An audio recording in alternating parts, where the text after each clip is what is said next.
action. That's fun. Hey guys, welcome back to my channel. Today we're going to talk about soft solder. What is soft solder? Maybe you've heard about it and you don't know what it is. Maybe you did an internet search or a YouTube search and it brought you here, and you're definitely in the right place. My name is Laura Beth Love and I'm an expert in soft soldering. I've been doing it for over 30 years and I have 4 best-selling jewelry making soldering books and another one on the way. But today I just wanted to talk with you a little bit about what soft solder is, because you hear it and you don't know what it is, and it's kind of can be confusing because you think soldering, if you know about jewelry making, you always think like, you know, a torch and sterling silver. Well, there's 2 basic different kinds of soldering. There's hard soldering and there's soft soldering. And hard soldering is when you use a torch with canisters of gas to melt sterling silver, to make sterling silver jewelry and other types of hard metals. They need high temperature, they need a flame and a torch to melt. Soft solder, on the other hand, has a lower melting point. The origins of soft solder, you can think of it this way. Think about plumbers and plumbing solder and stained glass makers and electronics repair and electronics building. They're all using solder. And some solders have lead, and of course we never ever use lead for jewelry making. It is dangerous, it's poisonous. It is only for like stained glass making, and only for stained glass making for anything that is not going to be handled or touched. Something like a stained glass window you can use lead solder for. Now for jewelry making, nowadays there are soft solders, which are low melting point solders that are made for the jewelry industry and for the stained glass industry that are lead free. They're up with the times. They know nowadays we need lead free, we need safe, we need healthy. So I'm going to show you a couple different solders. My first one, this is lead solder, and lead solder solders are very heavy, but lead solder is always more heavy. And this is 60-40. It's always a alloy, which is a mix of 2 or more metals. And lead solder is mostly lead with tin, and a really common one is 60-40. So it's, you know, 60% lead, 40% tin. And let me just make sure I got that right. Yeah, no, I didn't. It's 60% tin, 40% lead. That's like a standard lead solder. And let me show you some other ones we have. These are hardware store solders, this one and this one. These are lead-free solders. Now these are also made for like the plumbing industry, but you can use them for jewelry making, for when you're learning and you're practicing, because you don't want to buy the expensive good stuff and then go through all that on like your first projects that may not turn out as nice as you would like. So I do recommend going to a hardware store and, you know, practicing, as long as you're getting a solder that doesn't have anything dangerous in it. Some lead-free solders that you might find at a hardware store still might have some dangerous elements in them. So you want to really be careful. You want to know what you're using, know what you're buying. Go on the company's website, look up the MDS, the Material Safety Data Sheet, which will have all of the warnings in it and precautions, and it will tell you exactly what it is. So other than that, let's see what this one is. This is pewter solder. Now this is lead-free with a pewter finish, and this is also tin mixed with copper. It says silver, tin, copper. It doesn't have a percentage on it, so it doesn't tell me how much silver is in this, or tin or copper. It's probably mostly tin and copper with just a little bit of silver. And the pewter finish has like a matte finish. So it's not that real shiny silver finish. It's more of a brushed matte finish. And last but not least, we have, this is Silver Gleam. This is a high-end jewelry safe lead-free solder. This is a mix of tin, copper, and silver, and this polishes up to a really nice shine. And some people ask me, does it tarnish? Yes, it will tarnish. It'll tarnish in time, and there's certain variables that will make something tarnish faster, and that is like if it's in a humid area. So if you live like in a real humid area, or you know your jewelry is exposed to like water, that is going to make it tarnish faster. I recommend people keep their soldered jewelry in like a little plastic bag, and when you're not wearing it, and that will help preserve it. But you can polish it up with a polishing cloth. It's no problem. It polishes up really nice. And let's see what other people ask. Some people ask me, should I coat my soldered jewelry with something so it doesn't tarnish? No, I wouldn't do that. That's kind of weird, and it's you can try it, but it's better just to have, I think, the regular finish. And like I said, use a really good lead-free jewelry grade solder. Now, before I get too off track talking about the jewelry making, we were just talking about like what is soft solder. So like I said, hard solder, sterling silver, you need a torch, melts at a higher temperature, you need a flame. Soft solder, we use a soldering iron. And I had said this in one of my other videos. I don't like that they call hard soldering, like they usually just call it like soldering. It's kind of like an umbrella term, like soldering, but like it really isn't true. It's more like what you do with a torch and a flame and sterling silver is really like brazing. So I really wish that people would call it brazing and then leave the low temperature soft solder. Let that be called soldering, because we use a soldering iron. So it could be a little confusing. Now, the difference between lead-free solder and lead solder when using a soldering iron is lead-free solder melts at a bit of a higher temperature than lead solder. So if you are a stained glass artist and you want to make jewelry and you're switching to lead-free solder, you might be a little bit surprised that you might have some trouble melting that solder.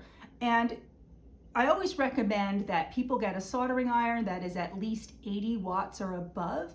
Low temperature soldering irons with low wattage, you're not going to be able to melt that solder. Lead-free solder, it's like I said, it needs a higher temperature. I recommend an 80 watt, or if you can find a 100 watt iron, that's great. This is just a generic iron. I use this with an external rheostat, which helps me control the flow of electricity, which helps me control the temperature. And this is another one. I thought I grabbed one that had the rheostat on the handle. They also come with like the little dial on the handle where you can, adjust that. And I do have a video on that as well, and I'll link that down below. I did a video a while back on how to buy a soldering iron for jewelry making. So that's a really good video that has lots of information in it as well. So we know that hard soldering is for sterling silver, and it uses a flame and a high temperature. Soft solder for soft soldering melts at a lower temperature. You don't need a flame, you need a soldering iron, but it has to be able to get hot enough. And the great thing about soldered jewelry, like I love to say, is it's so accessible, and it's so much safer than having, an open flame. It is an electric soldering iron. Of course, you have to use precaution, you have to be careful, and make sure you turn it off and unplug it when you're finished using your soldering iron. But you can do so much with lead-free solder. It is so shapeable, it is moldable, it is sculptable. You can stamp in it when it's molten and make impressions in it. You can melt parts of it away to sculpt it. You can build upon it to build it up to kind of sculpt it. I like to use it on like a wire aperture. I can build solder around that, and I'll show you some of those things. But if you don't know me, like I said, my name is Laura Beth Love, and I am the author of these books. This is my first book, Boho Chic Jewelry. It's from about 2013 or so. This is a bestseller, and these are all available on Amazon. This one I think is out of print, but they do have the Penguin Random House has my contract for this, so they have a digital copy that you can buy. I always recommend getting the paper copy if you can, but this book focuses on all different kinds of jewelry making, and it has soldering in it. And it basically focuses on a lot of recycled materials and using mementos and things that have sentimental meaning and putting them into your jewelry making. So that's Boho Chic Jewelry. And then my second book was Soldered Alchemy. This is another bestseller. This actually went out of print as well a few years ago, but I had it republished, and it's available on Amazon, and it's only in print. There's no digital digital download of it. Yeah, this is a great book. This one has a little bit more of a mystical kind of spin on the projects. They're kind of more, well, you can see by the colors. We've got the teal, blue, turquoise, and the purple, and it's just more of a mystical look. But I'll show you some of the projects from this book in a minute. My third book is Soldering Iron Jewelry. This is current bestseller, and this is available on Amazon. And if you want to learn how to make solder jewelry, let's say you've like you've seen it and you're like maybe intrigued or you're curious and you don't know where to start, you can watch videos and things, but this book is like the best thing you could possibly read. This is the complete guide. I wrote this. It is a complete course in soft soldering from start to finish. And if you have never ever even, seen a soldering iron, or I've never owned one, or I've never, done jewelry making, you can get this book and start at the beginning. And it's written in very easy language, easy to understand, and it's step-by-step projects, 20 full color. See if I can page through it a little bit.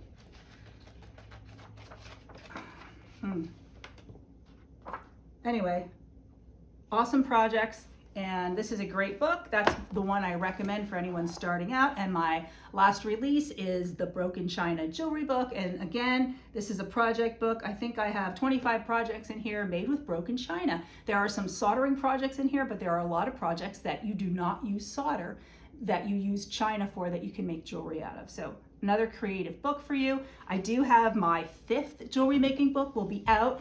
It'll be out by Christmas or before Christmas. I'm hoping for before Thanksgiving. That's what I'm aiming for, even before that. So I'm finishing it up. I really just need to finish up the cover and do a little bit of last minute reading and editing, and it's done. So I do have a decorative soldering book coming out. But so using solder, like I said, using solder is accessible.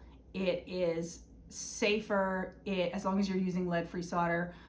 Let me show you a few pieces of soldered jewelry that I made with my soldering iron and my lead-free solder. So I have a couple here that are from my book, Soldered Alchemy. The first one I'm going to show you, we have this little skull ring. This is pretty cool. Let me bring it up. You see that?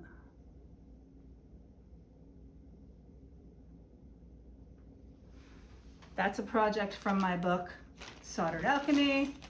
This is a crescent moon necklace, and the chain as well. I teach how to make the chain too.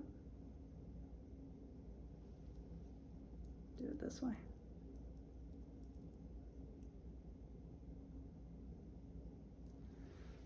This is another project that I love. This is a butterfly wing, and these projects are made using a lot of wire, and then we add solder to the wire. So this is the butterfly wing or fairy wing. And then I did that same project and I filled like where the spaces were, I filled it in with solder, and then I gave it a black finish by using a patina. And this is the result of that. This is like the dragon wing. Also very cool. So these are the projects in the book. And then from my own jewelry box, I pulled 2 out. This is one of my favorite necklaces that I made. This is an amethyst with wire and soft solder, and then I gave it a black patina. I love to wear this one, especially when I wear purple. And this is another one. I'm showing you here how solder can be sculptable. So this, I again made some wire leaves and I filled them in with solder. I surrounded the stone with the soldering and the wire, and then I gave it a black finish, a black patina. So those are a couple of my projects. I hope you like them. They're some of my favorites. So when you're learning to solder and you need to know what supplies to get, I have a video, I'll link it below, of the really basic few things that you need to get started. It is not a big investment, and you can get started on the cheap, under $100, even less than that. You can have all the things that you need to get started soldering, and you'll be making jewelry. And let me tell you, it's pretty addicting. It's pretty fun once you start. And sometimes it can be a little frustrating in the beginning with the temperature. I get a lot of questions about the temperature of the soldering iron. It takes practice. It takes practice. When you get in a car the first time, you don't just start the engine and drive away. You have to practice, right? And it's the same thing with a lot of things, and it's the same thing with soldering. You need to practice, but if you practice, you're gonna get really good at it, I promise. And if you put the time and the effort into it, you can make some amazing things, just like the things I'm showing you in my book. You can make those too. A couple last things I wanted to say about solder. Where do you get it? You can get lead-free solder from stained glass retailers. You can buy it online. You can get it on Amazon. I will leave, again, some links down below. I have a link that will take you to all of my favorite supplies, the things that I recommend. And what else? Yeah, some people have asked me about some TikToks they've seen going around online where people are, showing, oh, look, you can solder, and they go and they're, you can go in the hardware store and you can buy any kind of solder and you can make jewelry. And, I did see one or two of those TikToks, and like, you want to be really careful with what you watch and the advice that you get. You want to learn from an expert. I'm an expert. I've been soldering for over 30 years. I can't believe it's that long, but you can't just go in and like pick up any kind of solder and make jewelry, especially if you're going to wear it or sell it or give it to your friends or family or anything. You could really hurt someone if you don't know like what you're using. So yeah, definitely you want to learn from an expert. Get the book. Pick up a copy of this if you don't have it already. This is an amazing book. You will not be disappointed. And yeah, so that's about what I wanted to say about soft solder. If you have any questions, you can leave them down below. Let me think, what else?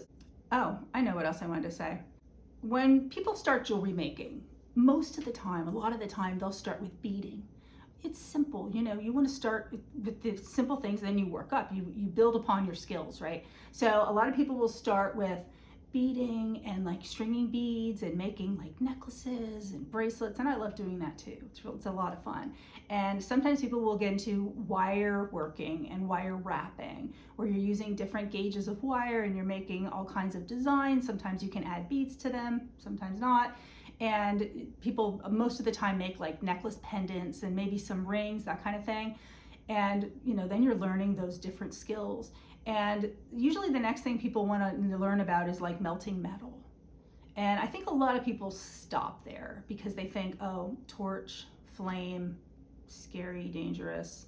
And I want you to know that like, if you want to melt metal, you can just use a soldering iron and lead-free solder, and you will be so thrilled at the things that you can make. You don't have to jump right into a flame and a torch. And I say learn whatever you like. If you want to go right for that, go for it. But soft soldering is just so cool. I feel like you're like missing out if you don't try it. And I do have some students who watch my videos and who write to me who they've done all kinds of metal work. I mean, they're sterling silver, this and that and everything, and they've never done soft soldering. And they write to me and they say, this is so interesting. I've never used a soldering iron. I've never, seen this before. And they ask me questions, and then they try it and they're like, wow, this is just really cool. I'm like really hooked. So you should try it too. So that's about all I have to say about soft solder. Again, if you have any questions or anything you want to say, leave a comment down below, and I'll be back soon with a new video. Bye guys.